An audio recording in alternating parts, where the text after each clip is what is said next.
Hello guys, in today's video I'm going to talk about the institution of the suit that is provided under Order-4 of CPC 1908. This is the topic that has been recommended by one of my viewer, so let's get started. When we talk about the institution of a suit, Order-4 clearly says that in the Rule 1 that every suit shall be instituted by the presentation of the plaint in duplicate to the court or other officer appointed in this behalf. So first of all that we have to note that once we filed a plaint to the court or appropriate authority, our suit is instituted. Rule 1 sub-rule 2 also says that the plaint shall comply with Order 6 and Order 7, and the provision of sub-rule 1 and sub-rule 2 shall be complied together. It also says in Rule 2 Order 4 that there should be a register that is known as Register of a Suit, in which every plaint when admitted to be mentioned. Order 6 basically deals with the pleading. In Rule 1 it states that pleading includes both plaint and written statement.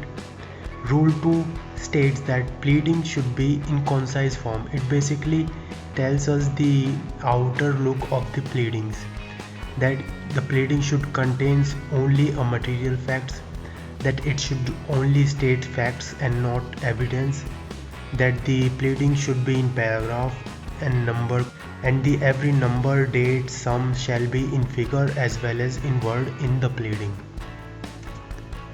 Rule 16 also talks about of Order 6, that is striking out of pleading. If pleading is unnecessary, scandalous or frivolous or vexatious, then it can be strike out. That means court cannot accept that pleading. It also says that if the plaint is made to prejudice, embarrass or delay the fair trial of the suit, the court will not accept the plaint. And also plaint is made for the abuse of the process of the court will not accept that plaint. Basically the third sub-rule is a kind of residuary clause. It contains everything that has been not included in sub-rule 1 and 2 of Rule 16 of Order 6. Order 17 is also talking about the amendment of the pleading. So according to this, a plaint can be amended, but it should be before the trial start.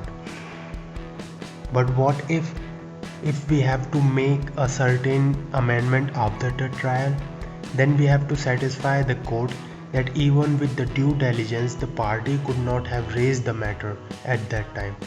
Once the court satisfies, it will allow the pleading to get amended.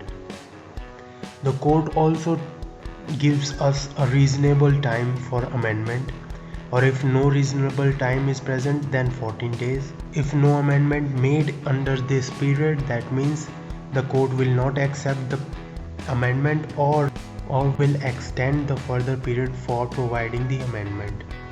So that's all with this topic. This is the short and the interesting topic. So I hope you like it. Do not forget to subscribe and like this video, and also share your opinion about this video. If you have any other topic that you want me to make video on it, just write in the comment below. With this I will meet you in another video. Till then, goodbye.